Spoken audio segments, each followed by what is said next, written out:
Hello my dear students, welcome to Vaidya और smart learning app. मेरा नाम है अंकित श्रीवास्तव। आज मैं फिर से आपके साथ जुड़ चुका हूं एक नए चैप्टर के साथ।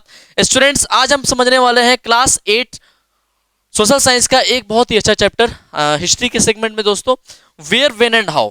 Students, where when and how ये चैप्टर में हम लोग को क्या समझना है। जैसे कि हिस्ट्री का कोई भी किसी भी क्लास में हम लोग हिस्ट्री जब शुरू करते हैं तो ये चैप्टर ही हमारे पहले ही चैप्टर में होता है। पहले मतलब कि हिस्ट्री का अगर सेगमेंट है तो पहले ही चैप्टर में ये चैप्टर बेशुमार होता है। क्यों?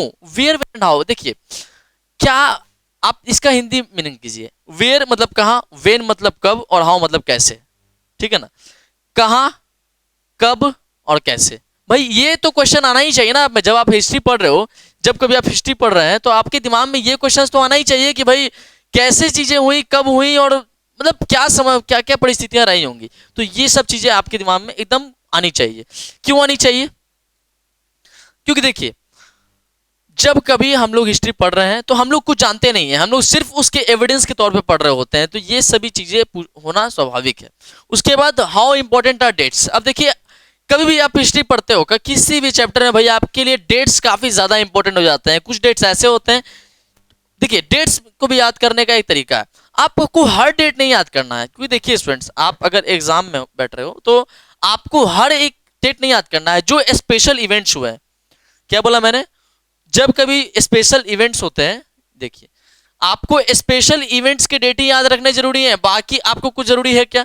अगर आज भी कोई बच्चा अगर कंपटीशन की तैयारी कर रहा होता है, कॉम्पिटिटिव एग्जाम्स की, तो अगर जुलाई का महीना है तो भाई वो उसमें 1 तारीख इंपॉर्टेंट हो जाता है आपका, फिर 2 है, फिर 10। इस तरीके से आपके लिए स्पेशल इवेंट्स वाले डेट ही इंपॉर्टेंट है। हर एक डेट याद करोगे तो इतना छोटा है क्या? मतलब तुम सोचो ना, अगर मैं सिर्फ अभी तो हम लोग मॉडर्न इंडिया शुरू करने वाले हैं, मॉडर्न पीरियड, ठीक है। उसके बाद आप जरा सोचो, मॉडर्न पीरियड में हर एक डेट याद कर सकते हो? हर एक डेट याद कर सकते हो? नहीं याद कर सकते हो। इसमें सिर्फ आपके इस चैप्टर में आएंगे गवर्नर जनरल्स और वाइसरॉयज, और कौन सा गवर्नर जनरल कब बना, उसका टेन्योर क्या क्या रहा, वो सारी चीजें आपको याद करनी जरूरी है। और फिर इंपॉर्टेंट इवेंट्स हो गए, कुछ इंपॉर्टेंट रिवोल्यूशनरी जो थे वो कुछ इवेंट वैसा किए, तो उस तरीके से आपको वो सारे डेट्स याद रखने जरूरी है। ठीक है ना? मैं जो बोल रहा हूँ उसको समझो, आपके दिमाग में ये क्लियर होना चाहिए। तो हर एक डेट नहीं याद रखना जरूरी है, आपको स्पेशल इवेंट्स वाले डेट याद रखने जरूरी है। ठीक है?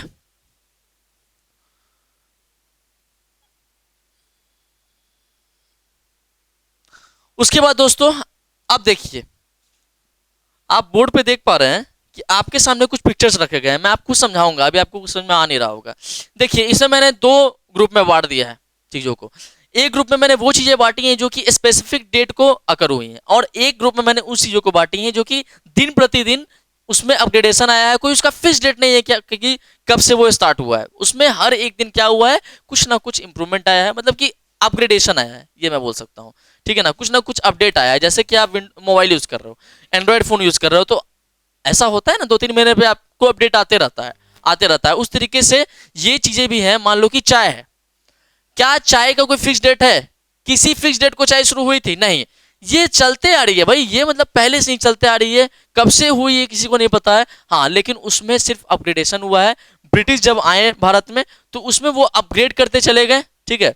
इसमें क्या है कि वो लोग अपग्रेड करते चले गए, उसमें फिर आसाम में टी प्रोडक्शन करवाना शुरू कर दिया, वेस्ट बंगाल में, इस तरीके से दार्जिलिंग की टी आपके लिए फेमस हो गई। तो भाई ये सब उन्हीं के काल में फेमस हुई है। ठीक है ना? तो इसीलिए हम लोग इसको पढ़ते हैं आपके किसमें, ब्रिटिश पीरियड में। उसके बाद आप देखिए यहाँ पे एग्रीकल्चर। दोस्तों आप बताओ मुझे, एग्रीकल्चर कभी फिक्स डेट है क्या? एग्रीकल्चर का फिक्स डेट है? नहीं है। आपको मैंने पढ़ाया था एंशियंट हिस्ट्री में कि सुलेमान किर्थर हिल्स में से आपके वीट की खेती शुरू की गई थी, फिर हम लोग विंध्यास में आए थे तो फिर राइस वहां से शुरू हुआ। तो इस तरीके से इसका कोई फिक्स डेट नहीं है। ईयर है आपके पास सेंचुरी भी है, उस समय तो सेंचुरी थी नहीं, उस समय बीसी थी ना, बिफोर कॉमन एरा। तो आपके पास वो सारी चीजें हैं, तो आपके पास कोई फिक्स डेट नहीं है दोस्तों। इसलिए इन सभी चीजों का कोई फिक्स डेट होता नहीं है। अब मैं बात करूं रेलवेज की, तो अब सभी को पता है कि 1853 में रेलवेज आया था। ठीक है ना? सबसे पहली पैसेंजर ट्रेन आई थी 1853 में, जो कि सबसे पहली पैसेंजर ट्रेन थी। ठीक है ना? जो कि बॉम्बे टू थाने 40 किलोमीटर का सफर तय की थी। ये सबको पता है कि भाई 1853 में पहले रेल यात्रा हुई थी। ठीक है ना? उसके बाद फिर यहाँ पे न्यूज़पेपर, तो न्यूज़पेपर का भी फिक्स डेट है। सबसे पहले कौन सा आया बंगाल गैजेट। इससे पहले छोटे छोटे मैगजीन लोग यूज करते थे, मतलब जो लोग पढ़े लिखे होते थे छोटे छोटे मैगजीन के तौर पे अपना आर्टिकल उसमें लिखते थे। लेकिन जो ऑफिशियली सबसे पहला इंडिया का न्यूज़पेपर आपको मैं बता दूं तो बंगाल गैजेट, जो कि हिक्की नामक एडिटर के द्वारा यहाँ पे लाया गया, ठीक है ना। तो बंगाल गैजेट दिमाग में इसको बैठा लो, बंगाल गैजेट और ट्रेन, आप समझ रहे हो। सो देखिए ये दोनों जो चीजें हैं, आपको इसमें फिक्स डेट समझ में आया, इन दोनों चीजें में फिक्स डेट है कि नहीं है, फिक्स डेट है, लेकिन इसमें इन दोनों में वैसा कुछ नहीं है, ठीक है। सो ओवरऑल मैं आपको यही समझाना चाह रहा हूं कि कुछ डेट्स इंपॉर्टेंट हैं और कुछ डेट जो हैं मतलब कोई फिक्स डेट नहीं है, किसी चीजों का फिक्स डेट है और किसी चीजों का फिक्स डेट नहीं है, ठीक है। अब देखिए दोस्तों, मैंने आपको चाय का एग्जांपल दिया था, तो आपको मैं बता दूं जो आज हम लोग ग्रीन टी पीते हैं ना बहुत ही मजे से, ये लिप्टन, आपके घर में जो बड़े बुजुर्ग होंगे या फिर कुछ लोग पीते भी हैं, मतलब अच्छा होता है सेहत के लिए। अभी वर्तमान में इसको जिस कंपनी में टेक ओवर कर रखा है, पेप्सिको एंड यूनिलीवर, ठीक है ना। सो देखिए टी अगर मैं बात करूं ब्रिटिश रीजन की, तो भाई ये 1920 के आसपास से ही आया हुआ है, ठीक है ना, 1920 के आसपास से ही आया हुआ है, ये देखिए। लेकिन आज भी इसको हम लोग यूज कर रहे हैं। तो देखिए चीजों में अपग्रेडेशन आता है, चीजों में क्या होता है, अपग्रेडेशन आता है, हर दिन कुछ ना कुछ अपडेट होता है। आप देखते हो कि आज ब्रांड एम्बेसडर्स यूज किए जाते हैं, बहुत ही अच्छे अच्छे जो ब्रांड्स होते हैं उनके ब्रांड एम्बेसडर्स होते हैं, बहुत ही अच्छी अच्छी कंपनीज, ठीक है ना। आप कह सकते हो चाय के भी होंगे, नेस्ले का प्रोडक्ट आप बोल सकते हो, या कोई ऑटो व्हीकल्स आप बोल सकते हो, बजाज का, हीरो का, इस तरीके से लोग ब्रांड एम्बेसडर लगाते थे। ब्रांड एम्बेसडर आज भी लोग यूज करते हैं, क्योंकि उससे क्या होता है कि उनके प्रोडक्ट की डिमांड बढ़ती है, और वो लोग क्योंकि फेमस होते हैं तो सोचते हैं कि हाँ ये अगर पी रहा है तो हम भी पियेंगे, अच्छा है, या ये खा रहा है या ये इस पे चढ़ रहा है तो वो चढ़ रहा है तो वो सही आदमी है, तो भाई हमारे लिए भी वो चीज सुटेबल है।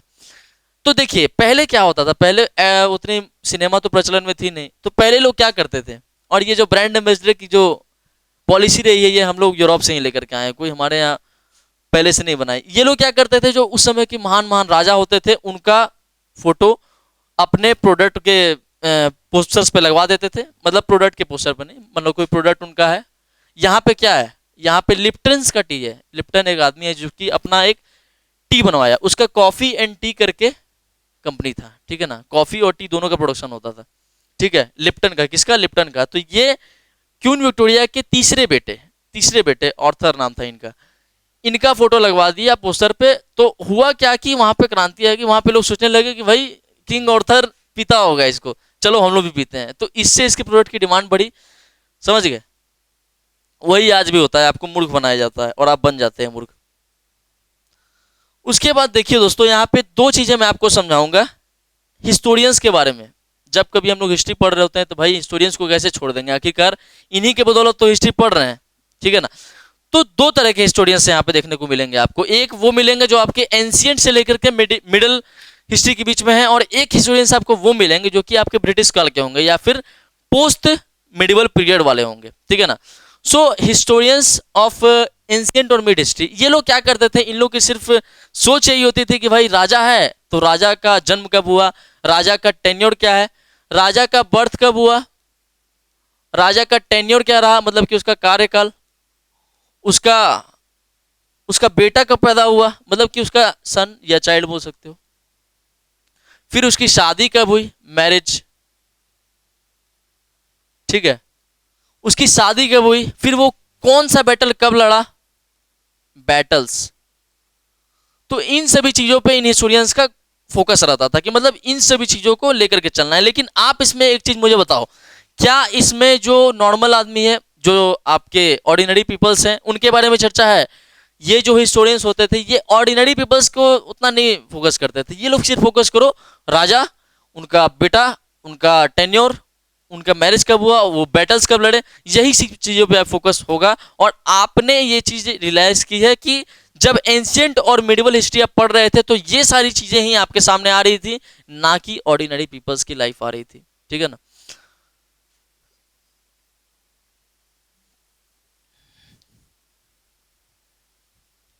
आप इस पिक्चर में भी देख सकते हैं दोस्तों कि एक बैटल हो रहा है। अच्छा बैटल पहले होता था ना, मैं एक बता दूं आपको, बैटल ऐसा नहीं कि हो रहा है तो भाई आके एक बार आक्रमण कर दिया, वो आपको कम देखने को मिलेगा। लेकिन जो प्लान्ड बैटल्स होते थे, मतलब कि दोनों पक्ष को पता होता था कि भाई इस तारीख हमें अब लड़ना है। तो होता क्या था कि उनके तरफ से एक एक आदमी, या वो सेनापति हो सकता है या फिर दोनों ग्रुप का कोई मेन लीडर हो सकता है। लीडर किंग तो नहीं होगा भाई, किंग आमने सामने आता भी था और नहीं भी आता था। ये लोग पहले आते थे आप सामने में और बोलते थे कि मतलब ट्रीटी के बारे में ये लोग पूछते थे कि क्या ट्रीटी करनी है आपको। तो उसमें से एक बोलता था कि हाँ ट्रीटी करनी है मुझे, तो वहां पे लड़ाई नहीं होता था। लेकिन जहां बोल दिया कि भाई ट्रीटी नहीं करनी है तो फिर मारो, ठीक है। तो यही होता था।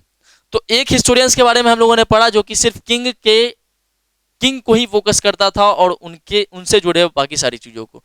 लेकिन अब देखिए प्री और पोस्ट ब्रिटिश एरा मैंने यहाँ पे लिखा है। प्री और पोस्ट से समझिएगा आप, मैंने कि ब्रिटिशर्स के आने के पहले और ब्रिटिशर्स के आने के बाद कि मतलब उस समय हिस्टोरियंस क्या लिखा करते थे। देखिए इस समय हिस्टोरियंस को मैं थोड़ा सा ज्यादा तवज्जो दूंगा, क्योंकि देखिए ये क्या करते थे, ये थोड़े नॉर्मल पीपल्स के बारे में भी लिखा करते थे। ये नहीं कि सिर्फ फोकस करो राजा पे। अरे ब्रिटिशर्स के आने के बाद तो राजा का प्रचलन, राजा थे उस समय लेकिन उनको उतना ज्यादा वैल्यू नहीं दिया जाता था, क्योंकि पूरा हिंदुस्तान तो ये लोग हड़पे हुए थे। अब आप देखिए यहाँ पे how people earn there livelihood, इनका फोकस क्या होता था कि किस तरीके से जो नॉर्मल पीपल्स हैं वो अपना खान पान कर रहे हैं, क्या वो प्रोड्यूस कर रहे हैं, किस तरीके से वो लोग अपना जीवन व्यापन कर पा रहे हैं। या फिर जो मेन लीडर्स होते थे, जो मेन पीपल्स रहे उस समय के लीडर्स तो उस समय ज़्यादा होते नहीं थे, जो कुछ पढ़े लिखे आदमी होते थे उन लोगों पे फोकस होता था उन लोगों का, और क्या आइडिया उनके द्वारा स्प्लिट किया गया उन सभी चीज़ों पे फोकस किया जाता था। यहाँ देख सकते हैं आप, what ideas they have spread all around, ठीक है ना, उन सभी चीज़ों पे फोकस यहाँ पे ज़्यादा किया जाता था। उसके बाद यहाँ पे आपको और देखने को मिलेगा, जब कभी आप लोग मॉडर्न पीरियड पढ़ रहे होते हैं, मॉडर्न पीरियड ऑफ इंडिया यानी कि मॉडर्न हिस्ट्री पढ़ रहे होते हो, तो आपके गवर्नर जनरल्स और वाइस रॉय पे ज्यादा फोकस होता है और उनके थ्रू की गई पॉलिसीज और अचीवमेंट्स पे। मैंने क्या बोला, गवर्नर जनरल्स और vice Roy. Governor general vice Roy कैसे, देखिए हुआ क्या, जिस तरीके से आपके देश को आज चला रहे हैं प्राइम मिनिस्टर, तो ठीक उसी तरीके से ब्रिटेन से यहाँ पे गवर्नर जनरल्स भेजे जाते थे और वाइस रॉयज भेजे जाते थे, ठीक है ना। तो गवर्नर जनरल को आप एज ए प्राइम मिनिस्टर ले सकते हो और इनके ऊपर भी जो होगा वो इंग्लैंड की महारानी होगी। देखिए इंग्लैंड की कभी भी महारानी होती है, ये आपको पता होना चाहिए, वहां कभी भी राजा नहीं होता है। तो गवर्नर जनरल्स और वाइस रॉयज। अब देखिए ये हिंदू मतलब कि यहाँ तो ये लोग पूरा कैप्चर कर लिए ब्रिटिशर्स आकर के। अब देखिए उसको चलाने के लिए कोई मेन आदमी तो होना चाहिए ना, जितना एडमिनिस्ट्रेशन है, जितना डिफेंस मिलिट्री सारा कुछ है, उसको चलाने के लिए कोई एक मेन आदमी का तो वहाँ पे डायरेक्शन होना चाहिए ना, उसकी डिस्क्रिप्शन में तो सारा कुछ होना चाहिए। तो उसी के लिए यहाँ पे गवर्नर जनरल्स का पोस्ट होता था, गवर्नर जनरल्स का पोस्ट होता था। आपके सामने यहाँ पे काफी सारे गवर्नर जनरल्स लाए गए हैं। गवर्नर जनरल्स भी आपके सबसे पहले 1773 से शुरू हुआ। गवर्नर जनरल ऑफ इंडिया का पद 1773 से आया। लेकिन देखिए आप एक चीज यहाँ पे देखिएगा, जब आप आगे पढ़ोगे तो आपको पढ़ने को मिलेगा कि 1757 में बैटल ऑफ पलासी हुआ। तो उस समय के बाद से गवर्नर जनरल ऑफ बंगाल हुआ, क्योंकि देखिए सबसे पहले ब्रिटिशर्स किसको कैप्चर किया, बंगाल को। किसको किया कैप्चर, बंगाल को। तो भाई आप एक ही बार में कैसे घोषणा कर सकते हो कि हमने पूरे हिंदुस्तान पे अपना पकड़ बना लिया, नहीं कर सकते हो ना। तो आपने अभी तक क्या किया, आपने अभी बंगाल में पकड़ बनाया।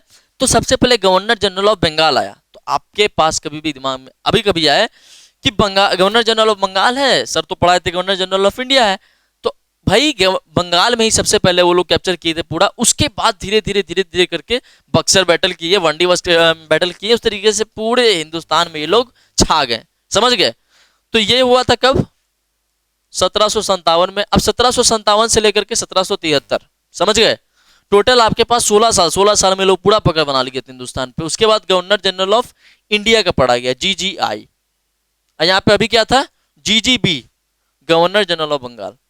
तो आपसे क्वेश्चन में आए कि कभी गवर्नर जनरल ऑफ इंडिया, सबसे पहला गवर्नर जनरल ऑफ इंडिया कौन है, तो अभी मैं आपको बताऊंगा। फिलहाल आप देखिए यहाँ पे कितने सारे गवर्नर जनरल्स और वाइस रॉयज आए, इन्हीं के बारे में प्रमुख तौर से हम लोग को पढ़ना है, इनका टेन्योर याद करना है, इनके द्वारा की गई पॉलिसी समझनी है, अचीवमेंट समझना है, जो इन लोगों ने अचीव किया, कुछ नई रिफॉर्म्स ये लोग लेकर के आए, कुछ आपको आगे जब जाओगे तो पढ़ने में आपको मिलेगा कि कौन गवर्नर जनरल एजुकेशन पॉलिसी को लाया, कौन गवर्नर जनरल सती प्रथा को खत्म किया। तो ये सब चीजें आपको समझ में यहाँ पे आएंगी, ठीक है। किस गवर्नर जनरल के काल में भारत की पहली रेल यात्रा शुरू की गई, ठीक है ना। अब देखिए सबसे पहला गवर्नर जनरल ऑफ इंडिया आपके वैरेन हेस्टिंग जो कि 1773 में गवर्नर जनरल ऑफ इंडिया बनाए गए थे। ठीक है ना।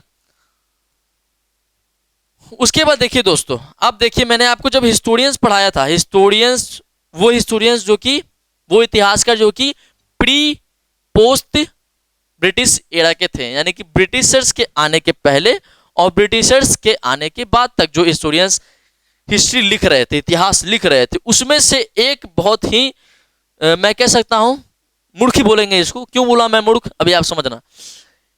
ये इसका नाम है जेम्स मिल। ये भी एक इतिहासकार है, बहुत ही स्कॉटलैंड का ये बहुत ही महान इतिहासकार माना जाता है। ठीक है। ये क्या किया इतिहासकारी ने, ये क्या है, इकोनॉमिस्ट भी है, पॉलिटिकल थ्योरिस्ट भी है और फिलोसफर भी है। मैंने क्या बोला, हिस्टोरियन है, इकोनॉमिस्ट है, पॉलिटिकल थ्योरिस्ट है और फिलोसफर भी है। जेम्स मिल, क्या नाम है इसका, जेम्स मिल। ये क्या बोला कि अंग्रेज जो इंडिया में अभी उसको जाकर के अपने कॉलोनी बना लिए, कॉलोनी आपके दिमाग में भी नहीं पता होगा, मतलब अभी आपको पता नहीं होगा, तो मैं आपको समझाऊंगा कॉलोनी होता क्या है, कॉलोनियल कॉलोनी क्या है, मैं आपको समझाऊंगा। ये क्या बोला कि जो अंग्रेज जो हैं इंडिया में जो गए, जो अंग्रेज इंडिया में गए वो क्या कर रहे हैं, वो वहां के लोगों को अपग्रेड कर रहे हैं, वहां के लोगों को अपग्रेड कर रहे हैं, वहां मॉडर्नाइजेशन लेकर के आ रहे हैं, अर्बनाइजेशन लेकर के आ रहे हैं, एजुकेशन पॉलिसी लेकर के आ रहे हैं, बहुत ही अच्छे अच्छे रिफॉर्म्स कर रहे हैं। लेकिन इस मूर्ख को कोई बताए कि वो लोग ये सब करते क्यों थे, तो अपने स्वार्थ को साधने के लिए, सिर्फ और सिर्फ अपने सेल्फिशनेस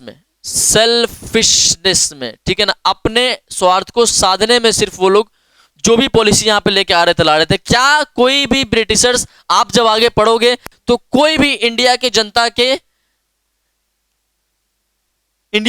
के वेलफेयर में लेके आ रहा था क्या, नहीं, ऐसा कभी नहीं सुनेगा आपको मिलेगा। सिर्फ और सिर्फ वो अपने स्वार्थ में लेके आ रहे थे। अब क्योंकि भाई उनके बच्चे भी यहीं रहेंगे, जरा सोचो 100-200 साल जब वो लोग राज किए तो उनके बच्चे भी तो यहाँ पे हुए पैदा, तो अब वो लोग पढ़ने कहाँ जाएंगे, उन लोग पढ़ने कहाँ जाएंगे, तो भाई आपको स्कूल बनवाना पड़ेगा। आप अपने बच्चों को कैसे आप छोड़ दोगे, स्कूल बनाना पड़ेगा ना, कि वहां से डायरेक्ट इंग्लैंड भेजोगे, इंग्लैंड जाओ पढ़ने फिर वहां से यहाँ, कैसे हो सकता है, ये चीज पॉसिबल नहीं है।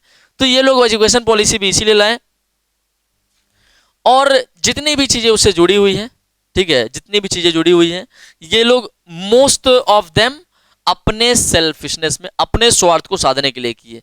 लेकिन ये जेम्स मिल क्या बोलता था कि भाई इंडिया वाले बहुत ही कास्ट पे लड़ जाते हैं, बहुत रिलीजन पे लड़ जाते हैं, ठीक है ना, और बहुत ही वो लोग क्या होते हैं, कह सकते हैं हम लोग अंधविश्वासी होते हैं, बहुत ही सुपरस्टिशियस होते हैं। ठीक है, सुपरस्टिशियस का मतलब अंधविश्वासी, ठीक है, तो वो लोग अंधविश्वासी होते हैं। तो इन्हीं सब चीजों को बदलने के लिए हमारे जो ब्रिटिशर्स गए वहां पे, वो लोग उसको अपग्रेड करने के लिए जा रहे हैं, वो लोग उन लोगों में समझदारी लाने जा रहे हैं, वो लोग क्या कर रहे हैं, उन लोगों को मॉडर्न बनाने जा रहे हैं। ठीक है, मॉडर्न बनाने, उन लोगों के सोच में डेवलपमेंट लाने के लिए जा रहे हैं। लेकिन इसको कोई बताए कि भाई ब्रिटिशर्स करते क्या थे, मन माना टैक्स वसूलते थे, मन माना यहाँ पे खेती करवाते थे, जो बोलेंगे हम वही क्रॉप यहाँ पे उगेगा, उसके अलावा कुछ नहीं।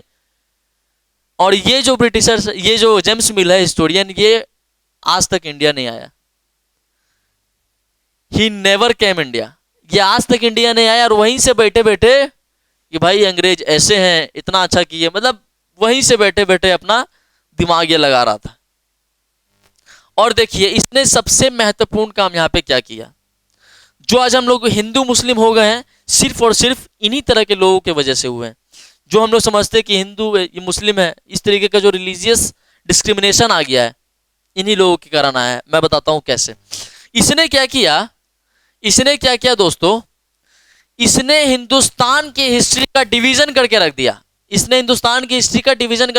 इसने बोला कि भाई हिंदू, मुस्लिम, ब्रिटिश, यानी कि हिंदुस्तान पे 3 तरह के लोगों का शासन हुआ। सबसे पहले हिंदू, जब आपने ही एंसेंट इंडिया पढ़ा तो आपको पता है ये बात कि हिंदू ही राजा ज्यादा थे उस समय। जरा सोचो ना, आप मगध डायनेस्टी की बात करो, एंसेंट पीरियड में पढ़ते हैं हम लोग, उसमें आप मौर्यन एम्पायर पे चलो, मौर्य पे आओ, तो आपको समझ में आया कि अच्छा अशोक हिंदू, बिंदुसार हिंदू, चंद्रगुप्त मौर्य हिंदू।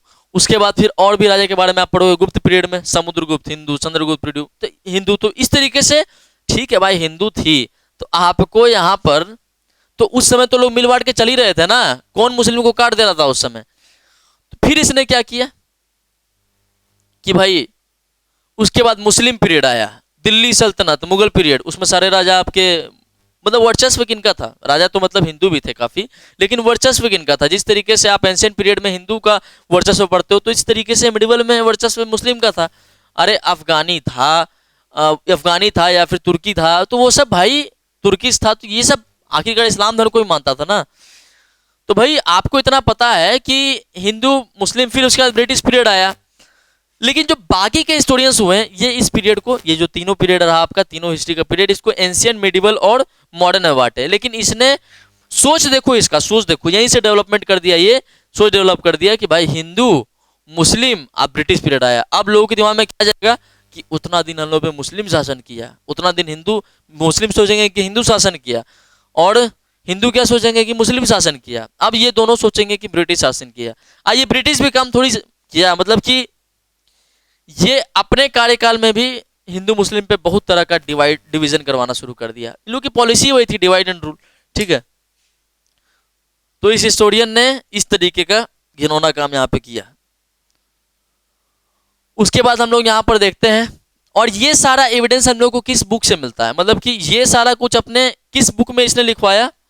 तो the history of British India, history of British India नाम के पुस्तक में इसने हिंदू, मुस्लिम और ब्रिटिश तीनों पार्ट में इंडियन हिस्ट्री को डिवाइड कर दिया। हिंदू, मुस्लिम और ब्रिटिश पीरियड, ये तीन पार्ट में हिस्ट्री में को इसने डिवाइड करा है।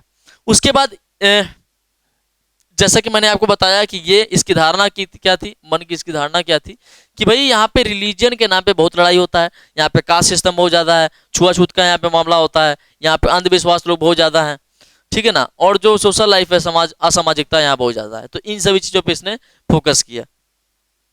फिर इसने क्या बोला कि अंग्रेज जा रहे हैं वहाँ पे कुछ साइंटिफिक रिसर्च कर रहे हैं, मॉडर्निटी ला रहे हैं। साइंटिफिक रिसर्च मेरे लिए कर रहे थे क्या? हम लोग के लिए कर रहे थे क्या?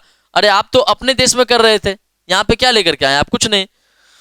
अब देखिए इसने जो जो बोला मैंने आपको बताया, लेकिन अब जो हमारे लोगों ने क्या बोला, हमारे लोगों ने क्या बोला कि भाई जो हमारे हिस्टोरियंस थे, जो हमारे हिस्टोरियंस, जो हिंदू आप कह सकते हैं इंडिया के हिस्टोरियंस होंगे, उन लोगों का फोकस किस पर आया कि भाई ब्रिटिश रूल जो आया वो सिर्फ और सिर्फ इसको अपनी कॉलोनी बना के रखा, अपने अधीन रखा, अपना पॉलिसी यहाँ अपनाया, और सिर्फ यहाँ के लोगों को जानवर की तरह ट्रीट किया। और इसलिए हम कहते हैं कि ये जो पीरियड है ब्रिटिश पीरियड, ये कॉलोनियल पीरियड है। ये हमारे भारत के इतिहास का एक काला अरसा गुजरा, आप कह सकते हो ब्लैक पीरियड, डार्क पीरियड है ना, डार्क पीरियड, डार्क पीरियड। इस ब्रिटिश काल को दोस्तों डार्क पीरियड के नाम से भी जाना जाता है, या फिर कॉलोनियल पीरियड।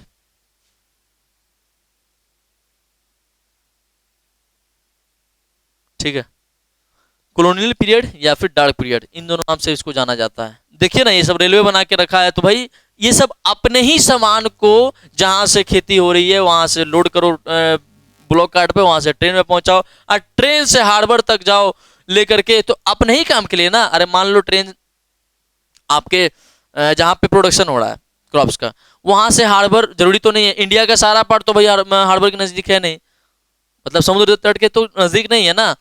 अब मान लो कि भाई आपको असम से पहुंचाना है, असम में खेती करवा रहे हैं, वहां से पहुंचाना है टी, पहुंचाना है आपको उधर यूरोप, तो क्या करवाना पड़ेगा? वहां से पहले ट्रेन लाओ, वहां से समुद्र तो बहुत नजदीक नहीं है, वहां से ट्रेन करवाइए, फिर वहां से ये वो दिस दैट, बहुत तरह का।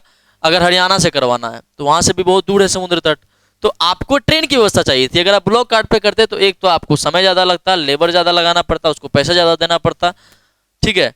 तो ये लोग सिर्फ अपने फायदे के लिए, यहां पर अपना स्वार्थ साधने के लिए क्या किए, वहां पे कुछ नए नए इन्वेंशन शुरू कर दिए, कुछ नए नए डिस्कवरी शुरू कर दिए। देखो ना किस तरीके से खून खराबा ये लोग करते थे, अगर इनकी बात नहीं मानी जाए तो। इसके बाद दोस्तों मैं आपको समझाऊंगा यहाँ पे कॉलोनियल, कॉलोनियल से क्या समझ में आता है? किसी भी दूसरी पॉलिटिकल पावर के अंदर आपको रहना, किसी भी दूसरी पॉलिटिकल पावर के अधीन रहना, वही होता है आपको कि वो देश क्या कहलाएगा। फिर जो देश किसी दूसरे पॉलिटिकल पावर के अंदर में है, किसी दूसरे देश के पॉलिटिकल पावर के अंदर में है, वो देश कॉलोनी कहलाएगा, और कॉलोनियल कहलाएगा वो पीरियड, ठीक है ना। अब देखिए ये ब्रिटिशर्स क्या किए, बहुत चालाक थे ये लोग जैसे ही इंडिया में आए ना, ये लोग बहुत चालाक थे। ये लोग क्या किए कि वहाँ के इंडिया के बड़े बड़े जो लोग थे उन लोगों के साथ दोस्ती बनाना शुरू किए। उनको बोले कि भाई हम आपको प्रोटेक्शन देंगे, आपको हम नई नई नीतियां बताएंगे। यहाँ के तो राजा महाराजा उतना पढ़े लिखे थे नहीं, वो लोग भी एडवाइस लेते थे अपने सेनापति से, अपने इकोनॉमिक मिनिस्टर जो भी उनका होता था, उन लोग से एडवाइस लेते थे, ठीक है। और ब्रिटिशर्स तो बहुत पढ़े लिखे थे, वो लोग इनसे भी ज़्यादा पढ़े लिखे थे, जो उनके नौरत्न होते होंगे, चाहे मिनिस्ट्रियल डिपार्टमेंट में जो जो लोग होते थे, उनसे भी ज़्यादा ये लोग क्या होते थे, बहुत बहुत पढ़े लिखे होते थे। तो राजा को लगा कि भाई सही बोल रहा है ये, इसकी एडवाइस मानेंगे तो हमारा राज्य तरक्की करेगा। तो धीरे धीरे राज्य में तरक्की करवाते करवाते ये लोग पूरे देश में अपना पकड़ बना लिए। अब ये राजा लोग मूर्ख बन के बैठ गए, यही हुआ। और धीरे धीरे करके दोस्तों पूरे देश की इकोनॉमी पे, पूरे देश की इकोनॉमी पे, सोसाइटी पे ये लोगों ने अपना पकड़ बना लिया।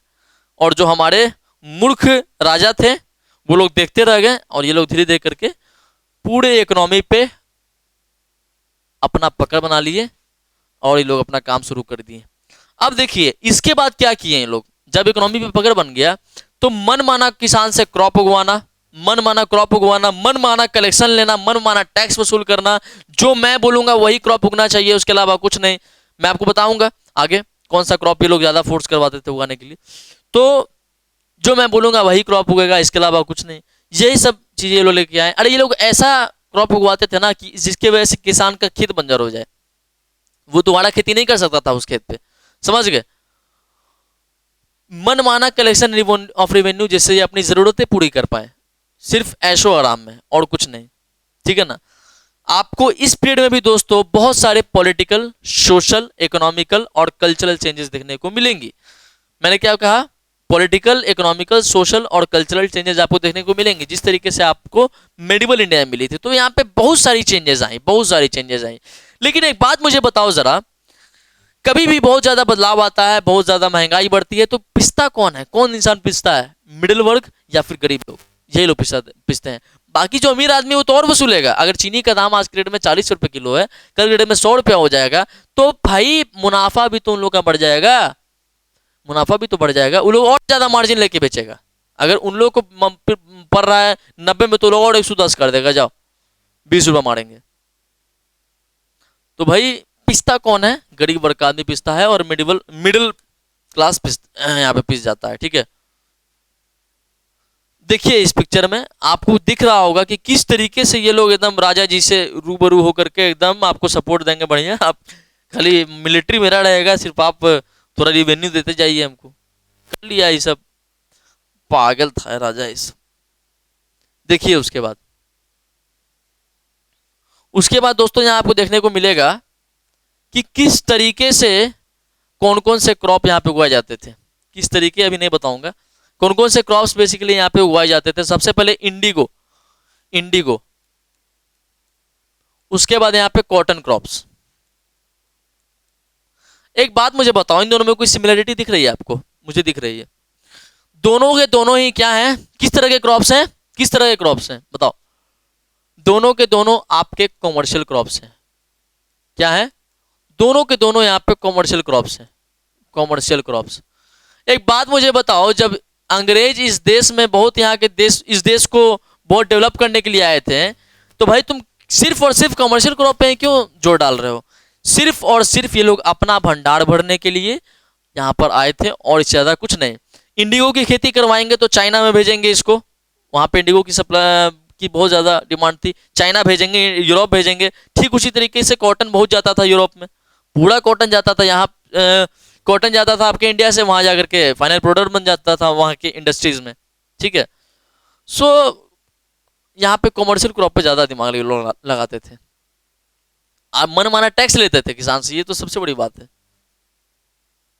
उसके बाद दोस्तों यहाँ पे अब हम लोग को समझना है कि किस तरीके से आखिर हम लोग को ये सब चीजें पता चली। आखिरकार हमारा जो पास्ट है, ब्रिटिश पीरियड में ये सब हुआ, तो ये सब हम लोग को पता कैसे चली, कैसे पता चली? जरा सोचो, आपको मैं बताता हूं कैसे पता चली ये सब चीजें। दोस्तों हम लोग को इस तरीके से पता चली कि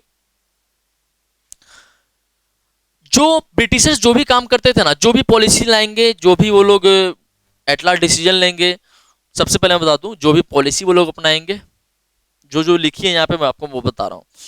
जो इंस्ट्रक्शन वो लोग देंगे, मान लो कि आपके घर में एक नौकर आया काम करने के लिए, उसको आप इंस्ट्रक्शन देते हो कि रूम की सफाई ऐसे करना है, आपको फर्श की सफाई ऐसे करनी है, सीलिंग ऐसे साफ करना है और बेसमेंट इस तरीके से साफ करना है, तो ये सब आप उसको इंस्ट्रक्शन दे देते हो। तो ये हुआ इंस्ट्रक्शन। इसी तरीके से ये जो ब्रिटिशर्स थे जितने भी इंस्ट्रक्शन देते थे उसको लोग लिखते थे, अगर देते लिखते थे, इंस्ट्रक्शंस को भी लिखते थे, इंस्ट्रक्शंस को भी लिखते थे। उसके बाद जो प्लान्स होते हैं, जो प्लान्स होते थे, ये लोग जो प्लानिंग करते थे वो सारा भी लिखते थे। उसके बाद जो पॉलिसी लेते थे, ये लोग जो भी पॉलिसी अपनाते थे, उसके बाद जो डिसीजन लेते थे, सब कुछ इन लोगों का जो काम होता था रिटन फॉर्मेट में। इनफैक्ट आपके एग्रीमेंट भी रिटन फॉर्म में, एग्रीमेंट तो भाई आपका रिटन ही होता है ना, किसी भी कहीं पे भी एग्रीमेंट करना है तो मान लो कोई राजा ट्रीटी करता था पहले, तो वो भी रिटन ही होता था, मौखिक कितना दिन चलेगा।